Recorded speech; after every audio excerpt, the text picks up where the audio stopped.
世界のジャパンチャンネルへようこそ。世界各国で活発化するインフラ整備、インフラ輸出を進めたい中国はいろんな国の高速鉄道計画を受注しています。しかし、様々なトラブルが続出し、そのずさんさが世界でバレ始めているようです。今回はそのインチキさがバレ出した中国の高速鉄道計画に関する話題と、それに対する海外の人々の反応をご紹介します。中国が積極的に推し進めている巨大経済圏構想、一帯一路。2013年に習近平国家主席が提唱した構想で、中国を起点にアジアとヨーロッパを陸路、海路でつなぐ物流ルートを作り、貿易の活発化や経済成長につなげようという大掛かりなプロジェクト。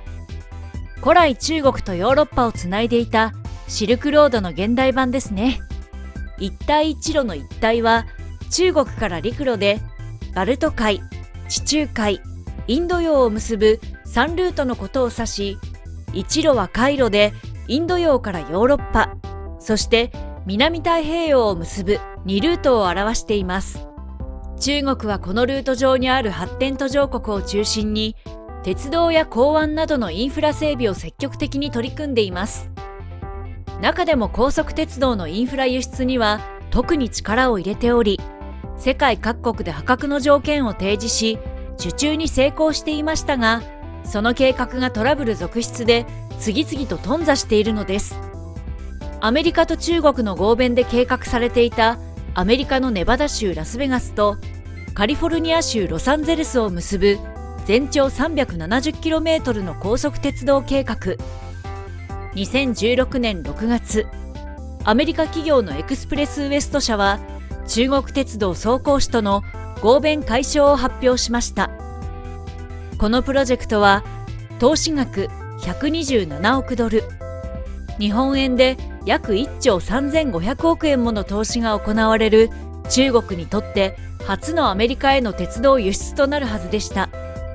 2016年9月に着工予定でしたが、エクスプレスウエスト社は合弁解消の理由として、中国企業がやるべきことを時間通りできていないと、建設の大幅な遅延が原因だとしていました。中国側は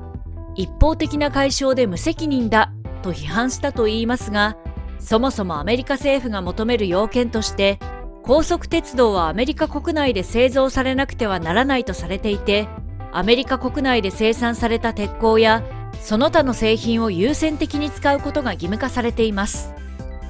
過剰生産となっている自国の鉄鋼を使いたい中国は、その条件を破っていたのではとも囁かれていました。この他にも中国が受注したインフラ工事は次々と頓挫しています。日本から奪うような形で受注したインドネシア高速鉄道計画も土地収用が進まず、工事どころか工事許可も下りないまま着工式を迎えるなど、最初から雲行きが怪しい状況でした。着工後も書類不備や多発する工事中の事故、さらには中国の売りだったコストも大幅に増えてしまう事態に、日本の方が良かった、アメリカは中止にできて羨ましいという声も上がるほど、2015年の受注から2023年現在に至っても運行にこぎつけていないので、インドネシアの人々が後悔するはずですね。他にも中南米での高速鉄道計画も次々と中止になっていて、2009年に発表されたベネズエラでの 450km の高速鉄道計画がありましたが、原油安による財政難などによりベネズエラに余裕がなくなり、2016年には事実上の中止に。ほとんど放棄状態となっていて、中国の建設スタッフはすでに現地を去り、関連工場は廃墟となって、金目のものはすべて持ち去られたんだとか。2014年にはメキシコでの高速鉄道事業で中国を中心とした企業連合が落札。しかし不透明な入札手続きが暴露されて落札はキャンセルされ、さらに官僚を巻き込んだ賄賂疑惑など大スキャンダルに発展。大批判にさらされ追い込まれたメキシコ政府は計画そのものを棚上げしてしまいました。世界中で中国のずさんな計画がバレ始めた現状に、海外の人々からは様々な声が寄せられていましたので、その一部をご紹介します。海外の反応。僕は初めから日本がいいと思ってたよ。日本の新幹線は大きな事故を起こしていないからね。信頼という面で考えたら日本以外ありえない。インドは日本と契約したんだよね。彼らの選択はとても正しい。いい加減な国と契約するからそんなことになるんだ。目先の利益に飛びつくとろくなことがない。というか、アメリカは中国でさえ作れる高速鉄道を自分で作れないってこと？アメリカは高速鉄道を作ったことないよ。一方日本は50年も前から新幹線があるんだぜ。アメリカの場合は採算に合うかどうかとかいろいろと面倒なんだよ。建設費用が高くなりすぎると運賃を上げなきゃいけないし。高速鉄道ビジネスで成功しているのって実は日本の新幹線とフランスの TGV くらい。高速鉄道を完成させても国からの補助金に頼りっぱなしなんてことにもなりうるから、採算が取れるかどうかはかなり重要。なんで後から契約解除なんてことになるんだ？契約条件に納得いかないなら最初から契約しなければよかったのに。契約した後でいろいろと問題が起こったんでしょ？それが中国相手だと極端に多いってこと。まあ、完成した後でバラバラに崩壊するよりマシだと思えば。以上が海外の人々の反応です。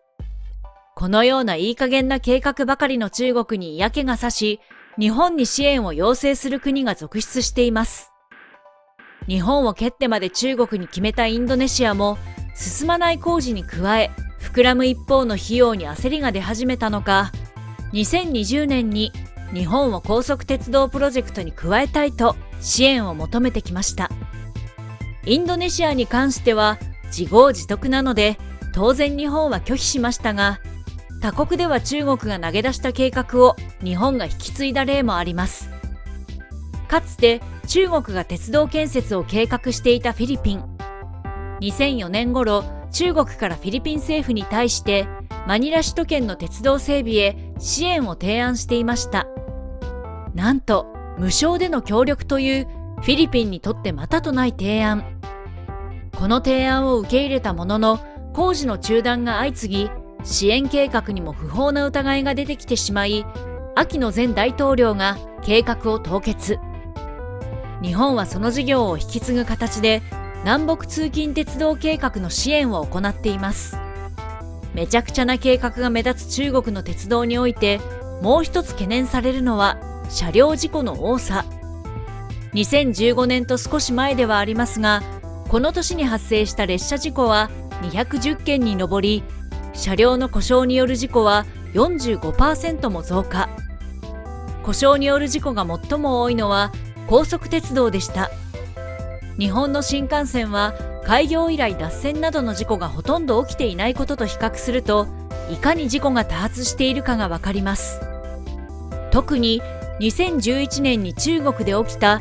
高速鉄道の高架橋上での衝突脱線事故は、中国産の鉄道で実際に事故が起きたらどうなるのかをすでに運行している国々へ知れ渡ることになった事故でした。死者40人、負傷者200人の大惨事の上、追突した全4両が高架橋から転落する悲惨な事故でしたが、この事故において最も衝撃的だったのは事後処理の対応です。中国政府はなんと落下した車両を事故の翌朝、地中に埋めてしまったのです。本来ならまずは人命救助に徹底的な時間を割き、原因究明のために現場を保存し、現場検証を行うでしょ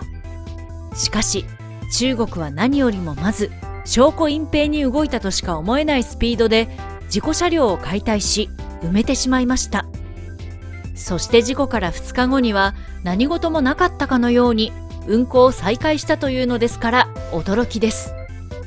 この一連の流れは世界中に知られたため、普通なら自国でこんな事故が起こっても隠蔽に躍起になる国に鉄道建設を頼んで大丈夫かと考えるはず。しかしこの事故以降も中国に高速鉄道を受注する国が後を絶ちません。アジア圏では計画の中止や見直しが頻発していますが、ナイジェリアやケニアなどのアフリカの国では次々と中国と受注契約を取り付けています。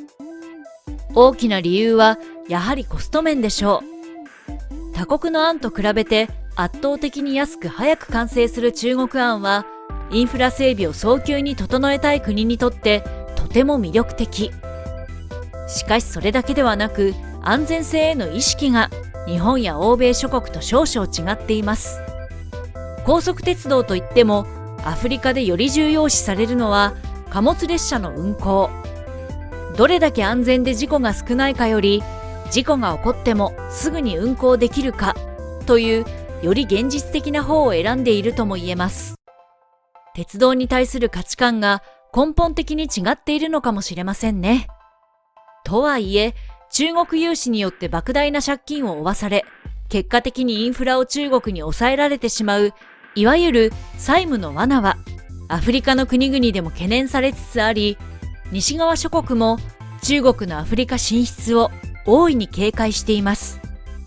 こうした背景から2022年に開催された主要7カ国首脳会議 G7 において、発展途上国に対して積極的なインフラ支援を目指すグローバルインフラ融資パートナーシップを発足させました。中国の一帯一路構想に対抗したもので、投資総額6000億ドル、約81兆円を目指すとされ、日本も5年間で650億ドル、約8兆8000億円以上の支援を打ち出すと発表しています。日本やアメリカ、ヨーロッパが質の高いインフラ整備を進めることで、過剰融資を行う中国への経済依存からの脱却を促す狙いです。中国が推し進める一帯一路構想、ずさんな計画がバレて次々と頓挫しつつも、着実に影響力を強めている状況に、今後も注目していく必要がありそうです。動画を最後までご覧いただきありがとうございました。この動画が参考になりましたら、チャンネル登録と高評価ボタンをお願いします。